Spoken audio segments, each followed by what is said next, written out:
आज हम Bhagavad Gita chapter 15 the yoga of the supreme person के श्लोक 7 को कवर करेंगे। रोज की तरह पहले मैं संस्कृत में श्लोक को पढ़ूंगी, उसके इंग्लिश ट्रांसलेशन को देखेंगे और मीनिंग को समझेंगे। तो चलिए शुरू करते हैं। ममैवंसो जीवलोके जीवा भूता सनातना मनासस्थानीन्द्रियाणि प्रकृतिस्थानि करसति। The living entities in this conditioned world are my eternal fragmental parts. Due to conditioned life, they are struggling very hard with the six senses, which include the mind.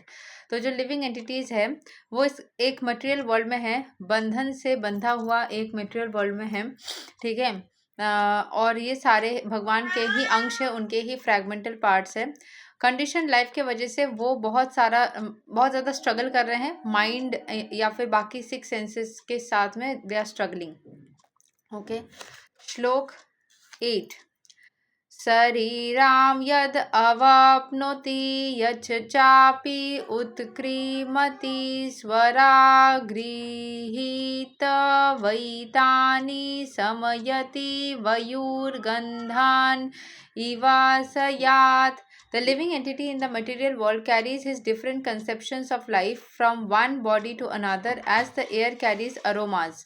Living entity जो होता है material world में बहुत सारे conceptions life से carry करता है। एक शरीर से दूसरे शरीर में वन बॉडी टू अनदर जब जाता है तो अलग अलग कंसेप्शन सीखता रहता है और उसको कैरी करता फिरता है। Thus he takes one kind of body and again quits it to take another. एक बॉडी को क्विट करता है फिर दूसरे बॉडी में जाता है और इस प्रोसेस में बहुत सारी चीज़ें वो सीखता रहता है और उसको कैरी करता रहता है। हालांकि हमने ये सीखा है कि जो सोल है वो उसकी यूनिक नेचर कभी बदलती नहीं है, वो एज इट इज़ रहता है। जस्ट एड ऑन्स, मान लो कि जो एक पिज़्ज़ा है, पिज़्ज़ा का जो बेस है वो तो सेम है लेकिन उसमें कुछ टॉपअप्स आप टॉपिंग्स लगा रहे हो, सो एड ऑन्स उसमें ऐड हो रहे हैं, बट जो मेन बेस है वो कभी भी ऑल्टर होके कुछ और नहीं बन जाता। अगर वो मैदा से आटा से बना हुआ है तो वो मैदा या आटा से ही बना रहता है, अचानक से ओट से बना हुआ नहीं बन जाता या फिर किसी और फूड ग्रेन से नहीं बन जाता। जिससे बना था वैसा ही बना रहता है, बस उसके ऊपर कुछ कुछ एड ऑन्स होते रहते हैं जो उसको अनऑल्टर्ड बनाए रखता है, बट उसके साथ में थोड़ा फ्लेवर ऐड करता रहता है। ओके, श्लोक 9। श्रोत्रां चक्षुस्पर्शणां च रसनां गृहाणाम् इव च अधिष्ठया मनश्चयां विषयान् उपसेवते। The living entity, thus taking another gross body, obtains a certain type of ear, eye, tongue, nose, and sense of touch, which are grouped about the mind. He thus enjoys a particular set of sense objects. तो एक set of sense objects उसको मिलता है। Living entity जो है उसको नाक मिलता है, कान मिलता है, टंग मिलता है, सेंस ऑफ टच, मतलब सारे चीज़ें मिलता है जो एक साथ में माइंड के आसपास जो है ग्रुप किया जाता है, सो दैट माइंड को यूटिलाइज करके सारे सेंस ऑर्गन्स जो है वो काम कर सके। और फिर वो ही दस enjoys a particular set of sense objects. तो उसके पास कुछ सेंस ऑब्जेक्ट्स रहते हैं जिसके ज़रिए वो नए नए चीज़ें सीख सकता है, आगे बढ़ सकता है। देखो, जब आप बहुत ज़्यादा स्पिरिचुअलिटी में जाओगे तो आपको ये सवाल है कि सब करने की ज़रूरत ही क्या है, क्या ही मिल रहा है इन सब करके। So you will get into this question, nobody has yet been able to answer this, ठीक है। पर आप इस वाले एनर्जी में आ जाओगे कि ये सब करके मिल ही क्या रहा है, आगे बढ़ के ही क्या मिलेगा, जब सब खत्म ही होना है तो शुरुआत करने की ही क्या ज़रूरत है। तो ये सारे क्वेश्चंस आएंगे जब आप बहुत ज़्यादा मटेरियल वर्ल्ड में रहोगे। You will not feel this, when you will be too much into spirituality you will feel that. श्लोक 10।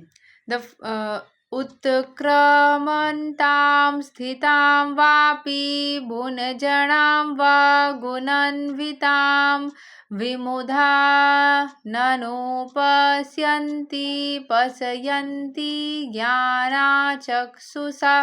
The foolish cannot understand how a living entity can quit his body, nor can they understand what sort of body he enjoys under the spell of the modes of nature, but one whose eyes are trained in knowledge can see this.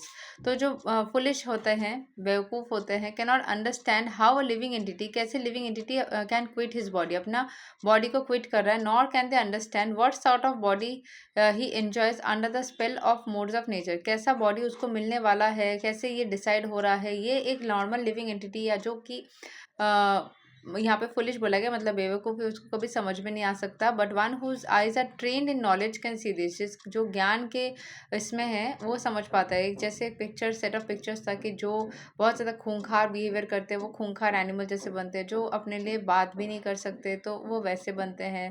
So it changes what ever type of a person you, जैसे ज़िंदगी एक जब मनुष्य ज़िंदगी मिलता है आपको, आप जैसा लाइफ लीड करते हो वैसे ही आपको नेक्स्ट शरीर या काया मिलता है।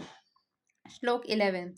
यतन्तो योगिनश्चैनां पश्यन्ति आत्मनि अवस्थितां यतान्तोऽपि अक्रेतत् मनो नैनां पश्यन्ति अचेतसाम्। The endeavoring transcendentalists who are situated in self-realization can see this clearly, but those whose minds are not developed and who are not situated in self-realization cannot see what is taking place, though they may try to. चेष्टा करने के बावजूद भी normal लोगों को इसके बारे में कुछ भी समझ में नहीं आएगा। अगर आप एक ट्रांसेंडेंटलिस्ट यानी स्पिरिचुअली एडवांस्ड पाथ पे हो या स्पिरिचुअली एडवांस्ड हो, तब आपको इसके बारे में समझ में आ सकता है, बट नेचुरली किसी को ऐसे समझ में नहीं आ सकता है, क्योंकि हमारा जो माइंड है वो, जैसे मान लो कि कोई बोल रहा है नॉनवेज मत खाओ, एग्जांपल दे रही हूँ, नॉनवेज खाना सही नहीं है, तो आप फिर भी बहुत सारे ऑप्शंस रहने के बावजूद भी मान लो आप नॉनवेज खा रहे हो, तो इट इज़ अ पॉसिबिलिटी कि आपको नेक्स्ट जन्म में अगर आते होते कार्निवोरस एनिमल भी बन सकते हो। So these are the options, like जानबूझ के जब हम कुछ गड़बड़ करते हैं तो ये सब चीज़ें हो सकता है। आप किसी के लिए गलत किसी के साथ हो रहा है, आपने उसको हेल्प ही नहीं किया, आप चुप रहे, तो चुप कौन रहता है, चाह कर भी बोल कौन नहीं सकता, या तो एक एनिमल या फिर प्लांट्स। तो आप एक प्लांट या एनिमल की कैटेगरी में आ गए। क्या आप इंसान हो, आपके पास ज़बान है, आप चाहे तो किसी के पक्ष में उसको समस्या से बचाने के लिए कुछ बोल करके उसको मदद कर सकते थे, बट आपने फिर भी नहीं किया, आप चुप रहे। सो वैसा। सो ऐसे बहुत सारे अपने एक्टिविटीज़ के हिसाब से हमारे नेक्स्ट जन्म डिसाइड होने के पॉसिबिलिटीज़ बनते हैं। तो जो ये स्पिरिचुअली एडवांस लोग होते हैं ये समझ पाते हैं। इसके अंदर एक और बताया गया है श्लोक, they are simply addicted to some kind of, यहाँ पे जो चीज़ है, द वर्ड योगिना is significant in this connection. There are many transcendentalist on the path of spiritual realization, but one who is not situated in self realization can not see how things are changing in the body of the living entity. The word yogina is significant in this connection. In the present day, there are many so-called yogis, and there are many so-called associations of yogis, but they're actually blind in the matter of self-realization. They are simply addicted to some sort of gymnastic exercise and are satisfied in the body is well built and healthy. जो योगा करके body को well built and healthy बना लेते हैं. They have no other information. They are called yatanto p Tatmana. Even though they are endeavoring in a so-called yoga system, they are not self-realized. Such people cannot understand the process of transmigration of the soul. Only those who are actually in the yoga system and have realized the self, the world, and the supreme Lord, in other words, the bhakti yogis, now those engaged in pure devotional service in Krishna consciousness, can understand how things are taking place. जो yogis होते हैं, जो Krishna consciousness में रहते हैं या भक्ति करते हैं, उनको ही सिर्फ समझ में आ सकता है। ठीक है। इसके पहले वाले श्लोक में भी जो था, द वर्ड ज्ञाना चक्षुषा is very significant. Without knowledge one can not understand how a living entity lives his present body, nor what form of body he is going to take in the next life, nor even why he is in the living in the particular type of body now. This requires a great amount of knowledge. It can be understood from Bhagavad Gita and similar literatures heard from a bona fide spiritual master. One who is trained to perceive all these things is fortunate. Even living entity is quitting his body under certain circumstances. He is living under certain circumstances, and he's enjoying under certain circumstances under the spell of the material nature. As a result, he is suffering different kinds of happiness and distress under the illusion of self-enjoyment. Persons who are everlastingly fooled by lust and desire lose all power to understand their change of body, and they stay in particular body. They cannot comprehend it. Those who have developed spiritual knowledge, however, can see that the spirit is different from the body and is changing its body and enjoying in different ways. A person in such a knowledge can understand how the conditioned living entity is suffering in this material existence. Therefore, those who are highly developed in Krishna consciousness try their best to give this knowledge to the people in general. For their conditioned life is very much troublesome. They should not come out of it and be Krishna conscious and liberate themselves to transfer to the spiritual world. मतलब क्या है? ठीक है कि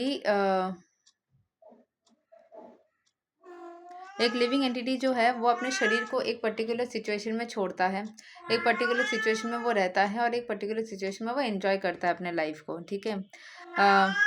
as a result वो he suffering from different kind of happiness या distress. इसीलिए जैसे सिचुएशन में वो है उस हिसाब से या तो वो हैप्पीनेस में रहता है या फिर सैडनेस में रहता है, जिसको और खुद को एंजॉयमेंट में रखने की कोशिश करता है, सेंस एंजॉयमेंट के लिए कोशिश करता है। Persons who are everlastingly fooled by lust and desire lose all power to understand their change of body. जो लस्ट में बना रहता है, जिसके मन में बहुत सारे डिज़ायर्स बने पड़े हैं, वो सारे पावर को लूज़ कर देता है ये समझने के लिए कि उसका जो बॉडी है वो कैसे बदल रहा है या कैसे वो एक पर्टिकुलर बॉडी में रह सकता है। जो लस्ट में बना रहता है या लस्ट डिज़ायर से बंधा रहता है, वो इंसान persons who are everlastingly fooled by lust and desire, मतलब माया के चक्कर में पड़ के जो भटक जाता है, अटक जाता है,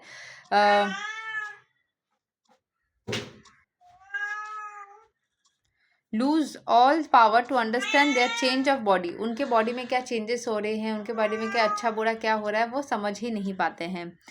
and they stay in the particular body, और उस पर्टिकुलर बॉडी में वो रहते हैं, ठीक है। They can not comprehend it, वो समझ ही नहीं पाते। Those who have develop spiritual knowledge, जिसके अंदर स्पिरिचुअल नॉलेज है, however can see that the spirit is different from the body and is changing is body and enjoying in different ways. तो जो मतलब स्पिरिट मतलब बता देती हूँ लाइन बाय लाइन ये चीज़, जो स्पिरिचुअल नॉलेज को गेन किया है वो can see the spirit in is different from the body. वो इस चीज़ को समझ पाता है कि जो स्पिरिट है वो बॉडी से अलग है, and is changing is body and enjoying in different ways. उसके बॉडी में जो भी चेंजेस आ रही है या फिर एक बॉडी से दूसरे बॉडी में वो जा रहा है, एंड इस चीज़ को वो माइंड में जानता है, एक्सेप्ट कर लिया है। Person in such knowledge can understand how the conditioned living entity is suffering in this material existence.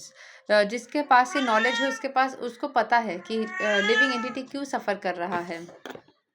तो जो स्पिरिचुअल कॉन्शियसनेस में या कृष्ण कॉन्शियसनेस में रहते हैं उनको ये बात समझ में आ जाती है कि जो भी पेन इंसान को मिल रहा है वो क्यों मिल रहा है, और इस पेन से वो निकलने के जो भी मतलब तरीके हैं वो समझ लेता है कि उसको कृष्ण कॉन्शियसनेस में रहने से ही इससे निकलने का रास्ता मिल जाएगा।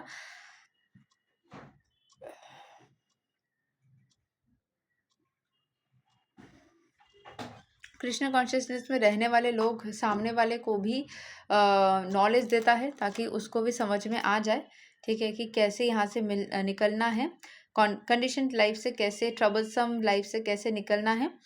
समझ सीधी सी बात है, हम कहाँ से आए हैं, भगवान के अंश है, वहाँ से आए हैं। भगवान कहाँ से आया है, ये क्यों आया है, किस लिए आया है, दुनिया क्यों बनाए, किस वजह से बनाए, क्या मिल रहा है उनको, ये आंसर्स कहीं पे भी नहीं लिखा है। फिलहाल तो मुझे नहीं मिला, एटलीस्ट किसको पूछती हूँ, कोई संत साधु, वो भी नहीं बता पाता है। तो ये बोल सकते हैं कि इस दुनिया में अभी आ गए हैं, ये दुनिया बन गई है, तो यहाँ पे रहने के लिए क्या करना चाहिए, how to stay happy in this material world. सीधी बात, by being spiritual, by chanting mantras, Hare Krishna mahamantra is one of the best ways to stay happy. It takes away your depression whenever you think like life is so sad. Somewhere or the other you get some kind of ways to stay happy and stay contented. तो आपको Krishna consciousness, आप किसी भी religion से belong करो, आप अपने उस हिसाब से स्पिरिचुअलिटी को फॉलो कर सकते हो, side by side Krishna consciousness को भी ऐड कर सकते हो। कोई रिलीजन कंस्ट्रेंट नहीं है यहाँ पे, because it is one of the ways to take away or delete your depression from your life and stay happy. और खुद को अगर भगवान के हाथ में सरेंडर कर देते हो, कृष्ण भगवान के, महादेव के, जिसको भी मानते हो उनके हाथ में सरेंडर कर देते हो, तो ये भगवान की दायित्व होती है आपको नेगेटिव से, जो बोलते हैं ना कि भगवान चाहते तो हमें बचा लेते, ये नेगेटिव चीज़ होने वाले था, भगवान चाहते तो बचा लेते। भगवान तभी आपको बचाएंगे जब आप भगवान को बचाने के लिए ना उनको अलाउ करोगे, जब उनके हाथ में वो छड़ी दोगे कि आपको हमें बचाना है, हमने आपको सरेंडर कर दिया है। जब आप खुद कुछ करने की कोशिश नहीं करोगे हर वक्त कि मुझे अपने हिसाब से प्लान करना है, ये करना है, आप भगवान के हाथ में जब पूरी तरीके से अपने आप को समर्पित कर दोगे एंड खुद के हाथ में चीज़ों को नहीं लोगे, it's a different kind of a feeling. मैं आपको इसको एक्सप्लेन नहीं कर सकती, जो इसमें है वही सिर्फ समझ सकते हैं। सो व्हेन यू सरेंडर, बहुत सारे लोग बोले मैं तो सरेंडर कर चुकी हूँ, मैं तो सरेंडर कर देता हूँ, फिर भी मेरे साथ ऐसा, फिर भी मत, अगर खराब हो रहा है इसका मतलब आपने कुछ ना कुछ गड़बड़ किया हुआ है। आपने पूरी तरीके से सरेंडर, आपको लग रहा है आपने किया है, आपने नहीं किया है। Surrendering is a different mode when you will completely surrender and भगवान के हाथ में तब वो चीज़ रहता है और उनका दायित्व रहता है कि आपको कैसे उस चीज़ से बचाए। और फिर आप चाह कर भी गलत रास्ते में जाओगे तो वो पकड़ के लेकर के आएंगे और आपको बचाएंगे, ये उनका दायित्व है। यही तक है श्लोक नंबर 10 और भगवत गीता चैप्टर 15। अगले दिन हम श्लोक 15 से कवर करेंगे। तब तक के लिए हरे कृष्णा, राधे राधे, जय श्री राम।